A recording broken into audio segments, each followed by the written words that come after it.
Halo, Assalamualaikum warahmatullahi wabarakatuh. Selamat datang di podcast Dialog Dewan bersama saya Titi. Seperti biasa dari Smart Room DPRD Kabupaten Sleman, kali ini akan ada sebuah obrolan menarik dari salah satu anggota Dewan dari DPRD Kabupaten Sleman. Yang kali ini Titi sudah bersama dengan Bapak Ali Imron SPD. Halo, Assalamualaikum Bapak, apa kabar? Waalaikumsalam warahmatullahi wabarakatuh, Mbak Titi. Sehat Bapak ya?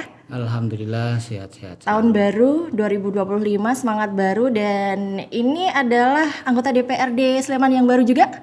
Alhamdulillah, betul Mbak Titi. Alhamdulillah, jadi Pak Ali Imron ini masih serba baru my friend ya, masih serba labelnya masih nempel gitu ya.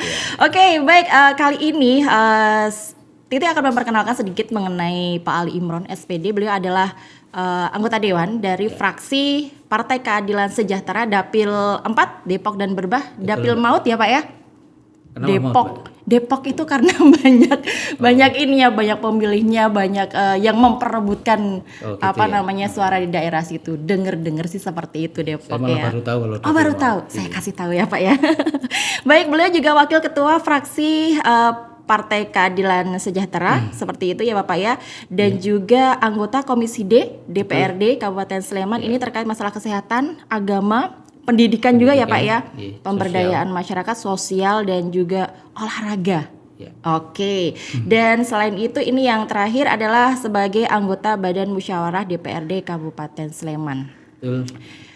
Baru saja dilantik, baru berapa bulan alat kelengkapan DPRD Kabupaten Sleman terbentuk. Gimana perasaannya Pak Ali?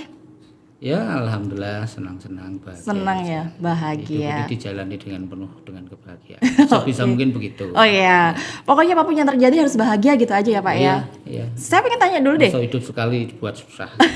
Definisi bahagia dulu seperti apa sih? Apakah kalau kita tersenyum itu sudah bahagia atau seperti apa Pak Ali? Ya bisa jadi senyum itu menunjukkan kebahagiaan. Tergantung senyumnya. Oh, tergantung senyumnya ada ya. Yang senyum yang pahit juga toh Mbak.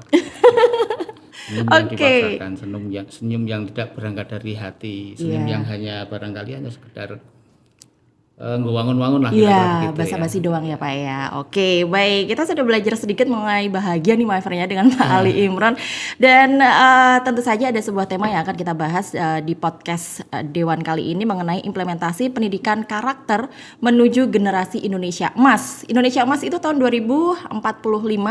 Ya, berarti sekitar rencana jangka panjang nasional begitu. Ya, rencana jangka panjang nasional. Kalau kita berbicara masalah pendidikan karakter, tentu kita akan berbicara masalah generasi, Pak. Ya, generasi betul. Penerus kita. Karena kalau misalnya kita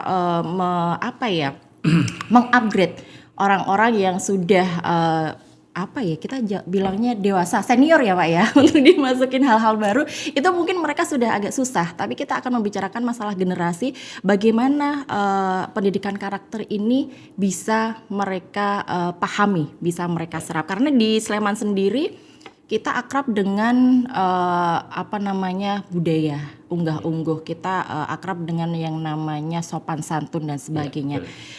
Kemudian perilaku anak-anak zaman sekarang kita sudah banyak melihat di berita-berita di sosial media ya Pak Ali. Kemudian menurut Pak Ali sendiri bagaimana sih kondisi ataupun juga sikap perilaku ya masyarakat terutama ya generasi muda yang ada di Sleman sendiri? Monggo silakan. Terima kasih Mbak.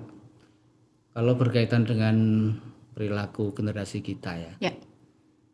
Saya kira kita melihatnya harus secara objektif. Bahwa generasi kita itu ada yang perilakunya baik, ada juga yang perilakunya kurang baik atau belum baik. Saya pakai istilah belum baik saja, karena kan masih ada kemungkinan kan ya proses untuk memperbaiki orang. Benar.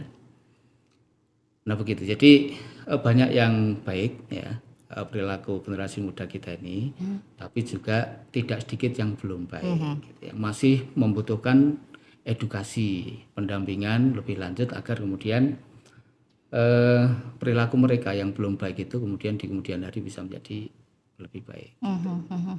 Oke. Gitu Mbak. Oke. Kalau Pak Ali di sini kan menyoroti masalah pendidikan ya.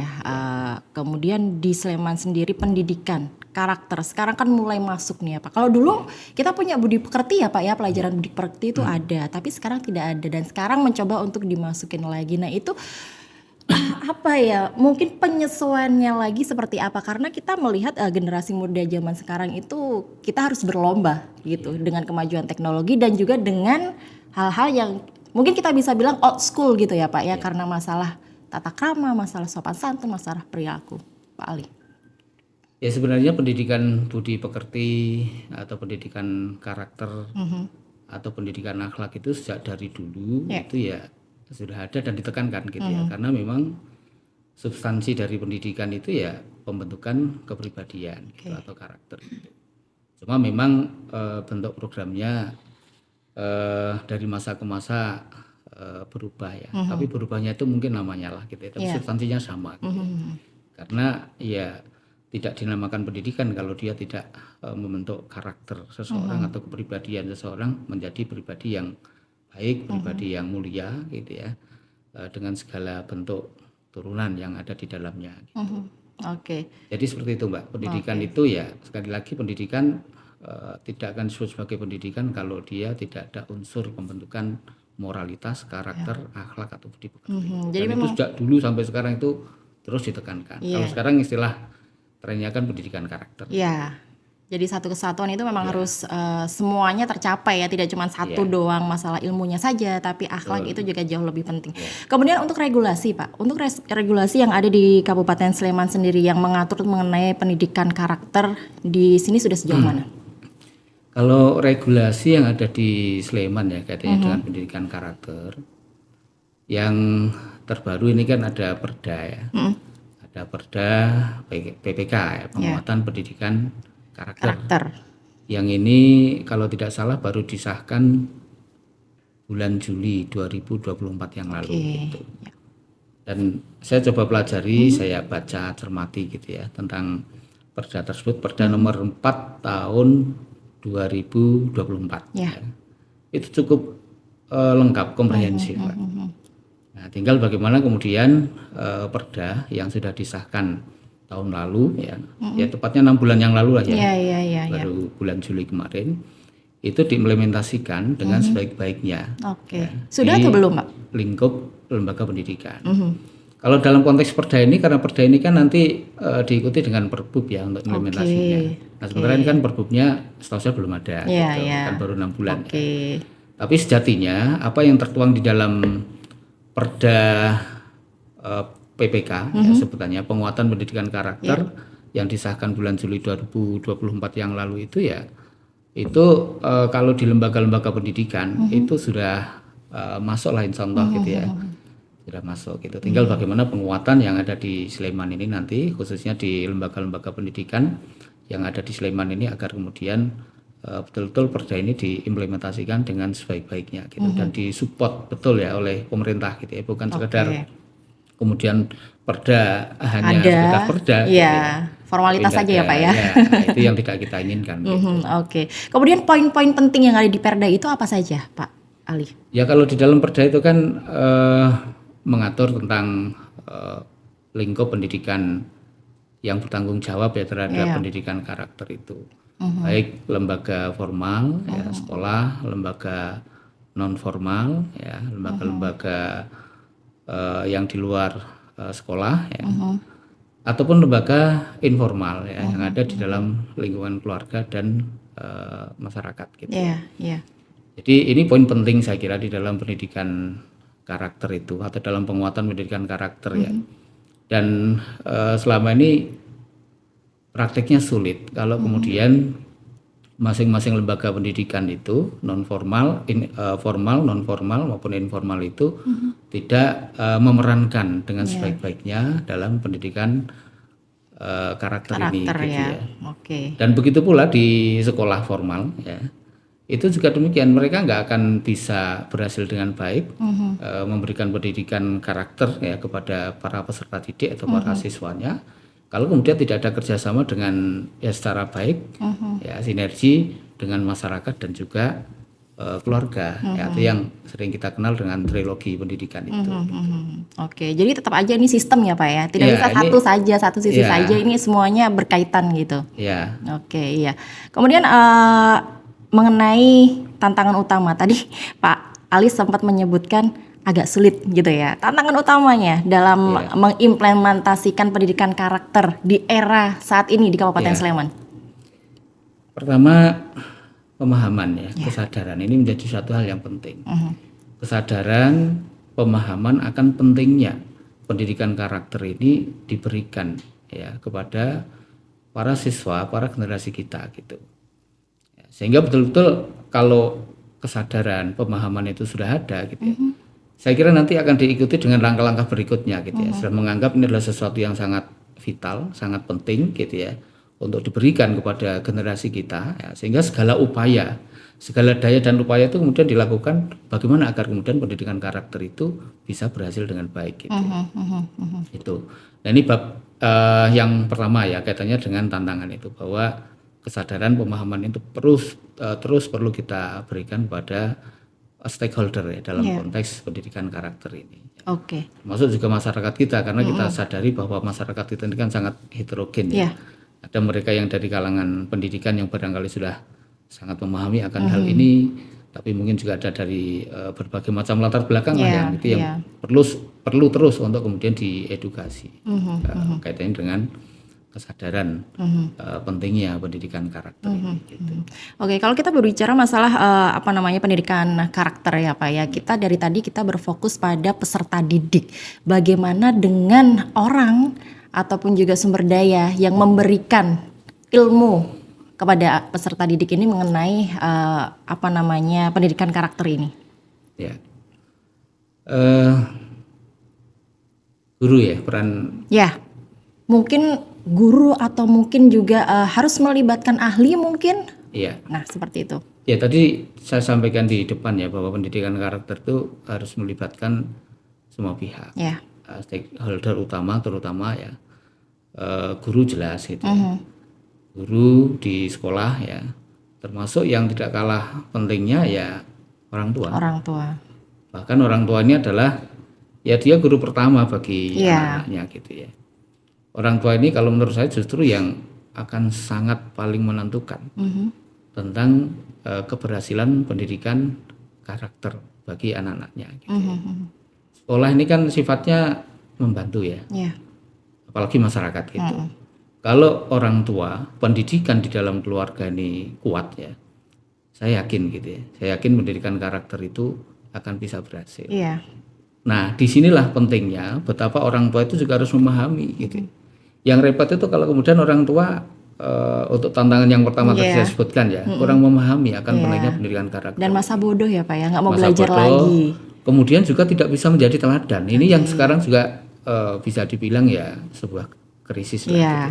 Krisis keteladanan gitu ya, dalam pendidikan karakter oleh dalam hal ini adalah orang tua. Meskipun ya kembali saya sampaikan banyak orang tua yang baik, mereka bisa memberikan keteladanan bagi anak-anaknya, tapi mungkin juga tidak sedikit orang tua yang belum memahami atau belum baik, belum bisa memberikan keteladanan dalam hal pendidikan karakter ini terhadap anak-anaknya. Iya. Tadi kan saya baru sampaikan satu tantangan ya tentang pendidikan karakter itu. Nah, pertama kan tadi tantangan tentang masalah pemahaman ya, kesadaran gitu. Masih ada yang lain lagi gitu ya tantangan itu. Di antaranya di era sekarang ini adalah tantangan perkembangan teknologi, gitu. Arus globalisasi yang sedemikian rupa ini menjadi tantangan tersendiri untuk era seperti sekarang ini, dan pendidikan karakter. Karena kan anak itu bisa mendapatkan informasi dari manapun yang dia akses gitu ya, dari gadgetnya, dari HP-nya gitu ya. Yang ini tentu juga menjadi tantangan tersendiri gitu ya dalam hal pendidikan karakter itu. Iya, karena informasi bisa diakses sebebas mungkin seperti itu ya Pak. Walaupun sebenarnya orang tua juga punya pengendalian terhadap hal itu. Tapi biasanya orang tua kalau misalnya ditanya lebih milih udah deh nanya sama Mbak Google aja, selesai perkara seperti itu ya Pak ya. Padahal di situ kalau sampai anak itu tersesat dalam searching atau mengakses informasi, kan akhirnya malah sampai mana-mana dan bisa sampai kepada satu hal yang barangkali itu justru kontraproduktif terhadap pendidikan karakter itu. Misalnya dalam konteks pornografi gitu. Ini kan muarak banget ya di internet itu, yang kemudian ini juga bisa diakses oleh anak itu secara Dengan bebas mudah, gitu, iya. ya kan? Dan ini sulit bagi orang tua atau siapapun untuk bisa mengendalikan. Gitu.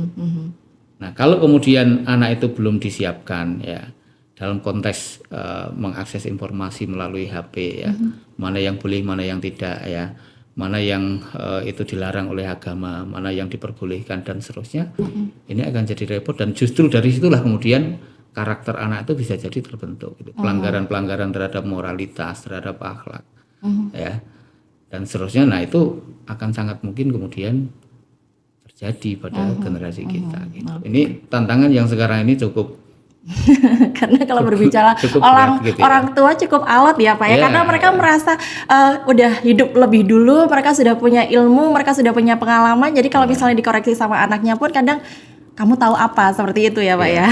Nah mungkin tantangannya juga adalah pendidikan karakter pada orang tua Pak.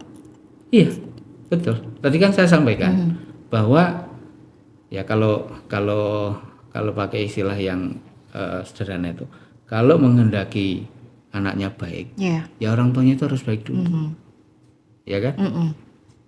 Sulit bagi orang tua ya, kalau kemudian dia ingin anaknya itu baik, tapi dia sendiri tidak bisa menjadi contoh kebaikan tidak bisa bagi memberikan anaknya. teladan. Disinilah keteladanan yang saya katakan krisis tadi. Iya.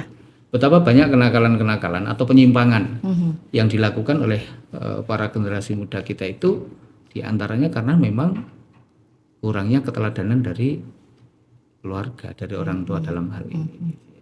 Pertama tidak mendapatkan arahan, kalau mendapatkan arahan yang baik ya, tapi mungkin keteladannya belum gitu ya. Nah ini yang menjadi harus perhatian dievaluasi lagi kita. ya Pak, karena semuanya harus sinkron ya, nggak cuma memberikan contoh saja. Kalau mencontoh mungkin bisa, tapi kita memberikan pengertian untuk bisa diteladani itu menjadi suatu yang lain seperti itu ya. Itu kan tadi yang di keluarga ya, ini tantangan tersendiri gitu. Kata yang kuncinya, di luar keluarga kata Pak. kuncinya ya, kata kuncinya. Kalau ingin anaknya generasinya baik, orang tuanya dulu harus menjadi orang tua yang baik. Orang tua yang baik itu paham bagaimana mengedukasi anak, mendidik anak, mengarahkan anak, dan memberikan contoh keteladanan bagi anak, dan seterusnya, memenuhi kewajiban-kewajiban sebagai orang tuanya. Iya, dan menerima koreksi ya Pak ya. Iya, itu yang orang tua ya. Iya. Yang berikutnya itu adalah dari sekolah juga demikian. Meskipun ini kasus ya, tapi kadang kan sering kita temui ya, di media itu, di berita-berita ya kejadian-kejadian yang tidak kita inginkan terjadi di sekolah. Ya, mohon maaf ya. Di beberapa tempat pendidikan, lembaga pendidikan tidak perlu saya sebutkan gitu ya. Kita semuanya bisa mengakses dan orang itu menyesalkan. Kok bisa gitu? Ya kan? Guru melakukan penyimpangan seksual terhadap muridnya, ya kan? Kemudian terjadi bullying. Dan itu juga ada yang dilakukan oleh guru juga ya Pak ya, bullying itu. Nah ini kan sesuatu yang harus kita perhatikan, ya, harus kita perhatikan juga, dan ini akan menjadi penentu keberhasilan dari pendidikan karakter, terutama dalam hal ini di sekolah. Di rumah kan tadi sudah ya, ini di sekolah juga demikian. Makanya kan edukasi, pendidikan, penyadaran ya terhadap orang tua, terhadap guru, pendidik itu kan juga terus harus dilakukan gitu. Karena semuanya itu manusia gitu. Benar. Ya kan, semuanya itu manusia. Dan semuanya punya kemungkinan berubah ya Pak ya. Iya, manusia itu mudah berubah. Ya. Manusia itu berubah. Orang yang paham, yang tahu saja belum tentu dia bisa melakukan gitu ya. Apalagi orang yang kemudian belum tahu gitu. Makanya kan manusia itu ya dengan karakteristik yang berubah-ubah gitu ya. Dia punya emosi ya, dia punya pengetahuan ya, dan latar belakang yang lainnya gitu, yang kemudian menjadikan orang tua pun ya, para pendidik pun itu juga perlu terus gitu ya untuk senantiasa menerima pendidikan. Iya, mengupgrade ya Pak ya. Mengupgrade. Iya, Ya kalau di dalam Islam itu kita itu kan senantiasa diwajibkan untuk watawasau bil haq watawasau bis sabr. Untuk senantiasa saling menasihati. Nah, para pendidik juga demikian gitu. Para pendidik itu juga demikian. Makanya kan perlu ada pelatihan bagi guru. Itu kan juga dalam rangka untuk mengupgrade ya. Dalam rangka untuk meningkatkan kapasitas para pendidik itu ya. Nah, ini penting. Orang tua juga demikian. Kalau orang itu ya jauh dari dunia pendidikan maka akan sangat sulit gitu ya untuk bisa mendapatkan kebaikan sebagaimana yang diharapkan gitu. Makanya sebenarnya semuanya itu perlu untuk senantiasa mengupgrade diri gitu ya. Untuk mendapatkan pendidikan sesuai dengan posisinya masing-masing gitu. Kalau mendengarkan penjabaran Pak Ali ini kayaknya berat nih Pak ya, karena harus melibatkan ketika kita berkonsentrasi pada generasi muda ya, generasi muda untuk pembentukan karakter ini. Tapi ternyata nggak cuma berhenti di generasi muda, dari hulunya dulu memang harus dirunut juga ya Pak, dari keluarga seperti apa. Ketika keluarganya sudah tidak baik-baik saja, mau dibenerin di sekolah pun juga mungkin itu tidak bisa maksimal seperti itu ya. Ketika masuk di sekolah ternyata ada dari kalangan pendidik yang ternyata juga tidak memberikan support terhadap pendidikan karakter seperti itu ya. Oke, jadi memang ini tantangan besar nih yang harus dihadapi. Kemudian kalau sebagai anggota dewan Pak Ali, peran dalam pengembangan juga mengimplementasikan Perda nomor 4 ini di tahun 2024 ini sejauh mana peran DPRD? Perda ini baru ya, tadi saya sampaikan bahwa bulan Juli yang lalu yang kira-kira usianya 6 bulanan sampai sekarang ini ya disahkan. Untuk PR lebih lanjut adalah kemudian bagaimana Bupati membuat perbub gitu ya untuk implementasi teknisnya gitu. Nah, hal-hal yang sifatnya sudah diatur di dalam Perda itu, ini kan kemudian harus bisa diimplementasikan di lapangan gitu, ya kan. Nah, fungsi dewan tentu kembali kepada tupoksinya. Ya. Fungsi legislasi kan sudah dilakukan gitu ya, membuat Perda, ya kan, Perda penguatan pendidikan karakter itu sudah disahkan di bulan Juli yang lalu. Ya. Kemudian berikutnya adalah fungsi budgeting ya. Nah, penganggaran. Nah, tentu ke depan ini juga dari sisi kebijakan anggaran ini harus disupport gitu. Akan sangat sulit sebuah program itu ya, apalagi sudah diperdakan ya, untuk bisa diimplementasikan dengan baik dengan hasil yang diharapkan. Kalau kemudian tidak ada kebijakan berkaitan dengan anggaran. Gitu. Budgetingnya udah ada gambaran belum Pak? Ya ini yang nanti lebih lanjut perlu dikoordinasikan ya dengan pihak eksekutif gitu. Karena itu kira-kira untuk implementasi Perda ini butuh ya kan support anggaran berapa gitu yang bisa mencukupi. Karena akan ada kegiatan-kegiatan yang dilaksanakan dalam pembentukan karakter ini seperti itu kan Pak. Nah kira-kira nanti kegiatannya apa sih kalau kita merunut di Perda nomor 4 ini yang kita masih menunggu untuk disahkan oleh Bupati diikuti dengan perbubnya. Kebetulan tahun ini kan tahun pemilu ya, pilkada maksud saya, pergantian bupati, kepala daerah ya, kepala daerah yang contoh nanti bulan ini, bulan besok ya Februari ya, tanggal 10 kalau nggak salah. Februari Pak. Ini bupati yang baru kan akan dilantik. Gitu. Artinya perbub itu ya akan dibuat oleh bupati yang akan baru. Mendapatkan gitu. Angin segar ya karena kan masa transisi masih masa transisi. Makanya kan kembali kepada tugas anggota dewan tadi, kalau yang legislasi kan sudah dilakukan. Kemudian yang budgeting nanti menyusul ya. Demikian juga yang pengawasan. Gitu. Nah tentu kalau kemudian Perda ini sudah ada perbub, sudah diimplementasikan, nah kemudian fungsi berikutnya bagi anggota dewan itu adalah melakukan pengawasan sejauh mana Perda perbub ini diimplementasikan di lapangan. Gitu. Apakah sudah sesuai dengan yang diharapkan atau belum? Gitu ya. Ada nggak hal-hal yang katakanlah menjadi kendala di lapangan yang kemudian itu membutuhkan pemikiran kebijakan lebih lanjut gitu ya, bagaimana kemudian kendala itu bisa diatasi gitu. Kalau kita melihat bahwa Kabupaten Sleman ini juga memiliki geografis yang berbeda-beda ya Pak ya. Ada yang kita bisa menyebutnya perkotaan, tapi juga masih ada masyarakat yang ada di tepian seperti itu. Nah, apakah Perda ini sesuai nanti ketika itu dipukul rata ke semua kalangan masyarakat? Ya secara umum saya kira kalau dalam lingkup pendidikan itu tidak jauh beda ya, atau samalah gitu ya substansinya. Karena kan ini kaitannya dengan penguatan pendidikan karakter. Yang selama ini sebenarnya pendidikan karakter itu sudah dilakukan di lembaga-lembaga pendidikan itu. Di dalam kurikulum itu sudah menjadi muatan muatan yang sangat diperhatikan ya untuk diimplementasikan kaitannya dengan penguatan karakter itu atau pendidikan karakter gitu ya. Dan sekali lagi ini bukan bukan baru kali ini, tapi ini sudah proses yang panjang gitu ya untuk masalah pendidikan karakter itu. Nah, cuma sekarang ini dikuatkan lagi dengan perda yang ada di Sleman ini, yang itu berlaku untuk semua sekolah. Ya, dari Minggir, Kecamatan Minggir maksudnya ya, sampai kalau yang timur itu ya Prambanan. Gitu kan, ya. Atau dari Cangkringan sampai kemudian Depok dan seterusnya yang memang kalau dari sisi karakter masing-masing Kapanewon itu ya itu ada yang Kapanewon di pedesaan, ada yang di perkotaan. Tapi menurut saya kaitannya dengan substansi dari apa yang sudah diatur dalam perda itu akan berlaku sama untuk semuanya. Gitu. Bahwa kemudian ada variabel-variabel tertentu ya sesuai dengan letak geografis itu saya kira nggak terlalu signifikan kalau untuk di Sleman. Gitu. Pak Ali, ini pertanyaan personal nih dari saya.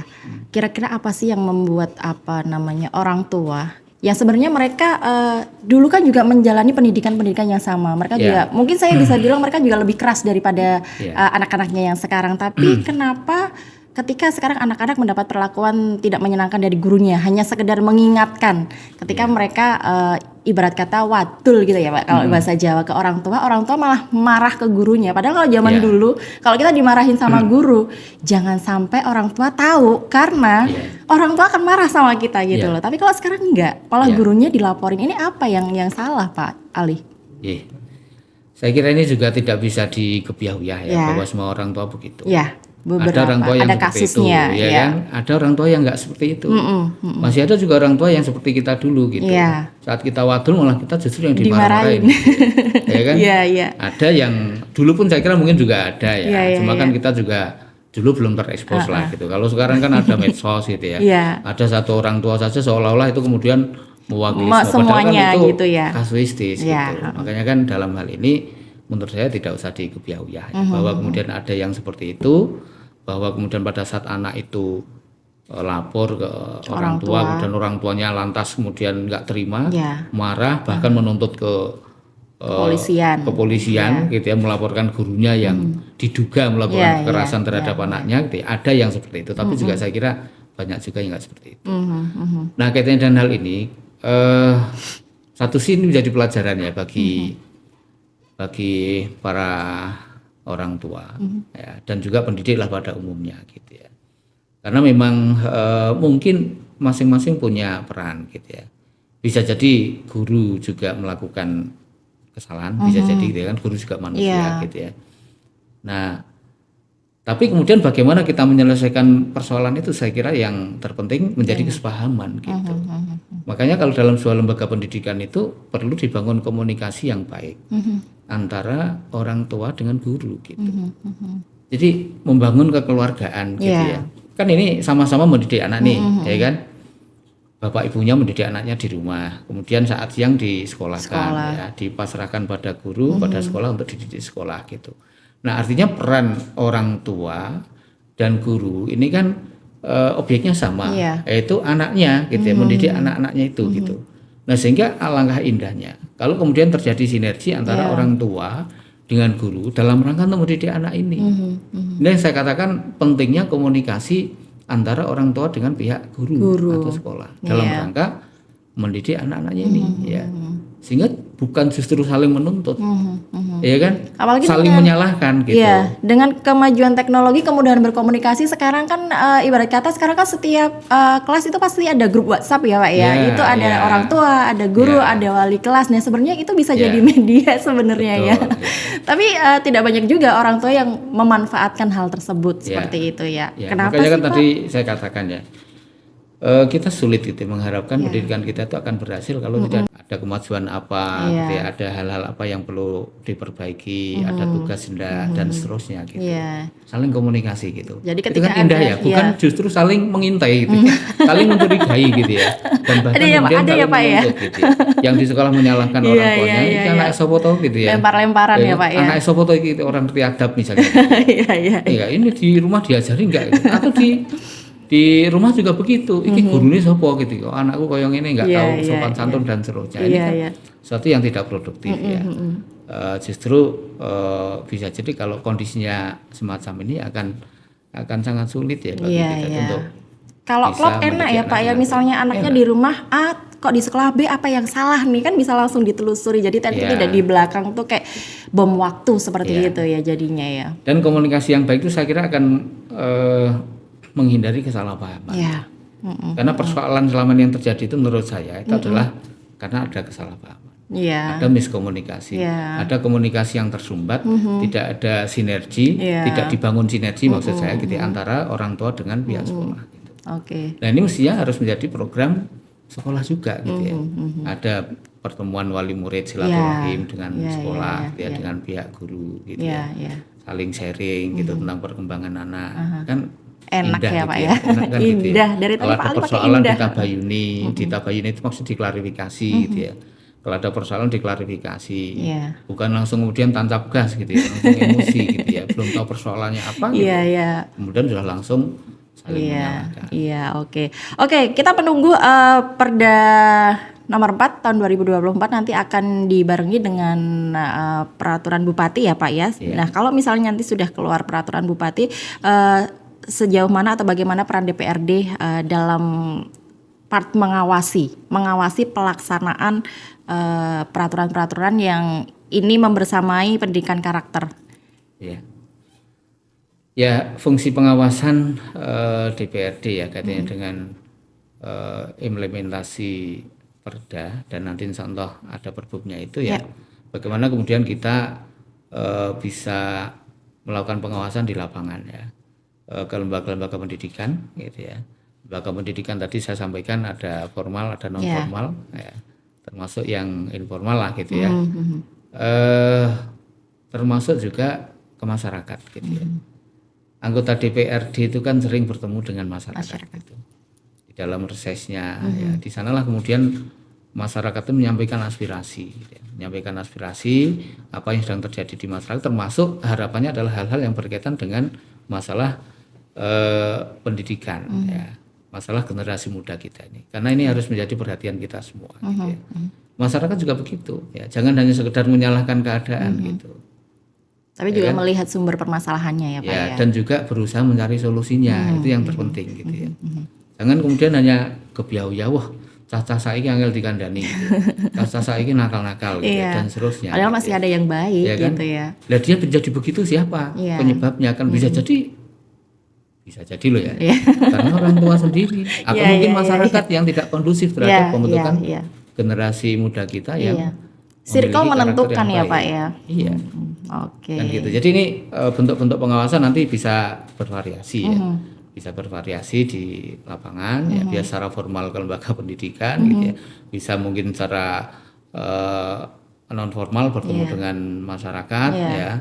Atau dimanapun lah yang sekiranya kita bisa melakukan pengawasan dan evaluasi terhadap implementasi Perda PPK ini ya, Perda nomor 4 tahun 2024 yang insya Allah nanti akan disusuli dengan gitu ya. Sekali lagi ini menguatkan gitu ya, memberikan penguatan ya, agar kemudian pendidikan karakter terhadap para generasi muda kita di Kabupaten Sleman ini betul-betul bisa diwujudkan sebagai ya generasi emas ya yang sangat diharapkan dalam pembangunan masa depan kita di Indonesia, khususnya di Sleman gitu ya, tahun 2045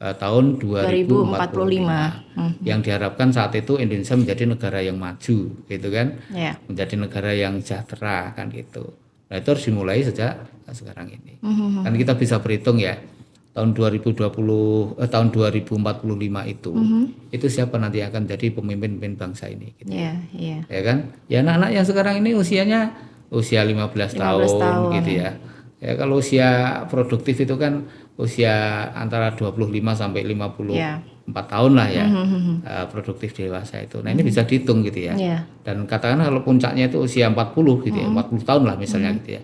Nah, itu kan bisa dihitung gitu ya. Sekarang siapa nanti yang tahun 2045 itu usianya akan ada pada rentang usia ya. 25 sampai 54 tahun itu, atau puncaknya misalnya gitu ya, itu usia 40 tahun.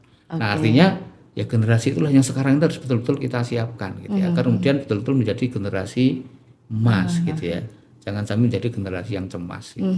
Oke. Saya kira demikian. Mbak. Iya. Singkat saja Pak Ali, closing statement kali ini harapan besar Pak Ali terhadap pendidikan karakter yang ada di wilayah Sleman ini. Ya. Pendidikan karakter di wilayah Sleman ini ya harapannya bisa berjalan efektif. Okay. Ya. Karena Sleman ini adalah kota pendidikan. Ya. Dan syukur-syukur kalau nanti bisa menjadi percontohan gitu ya.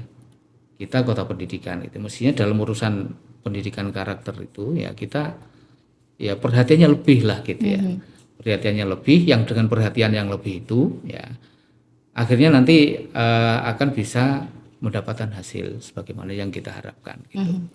Sehingga Sleman ke depan ini ya akan bisa menghasilkan generasi muda yang kompetitif ya, generasi muda yang bertanggung jawab, generasi muda yang integratif, yang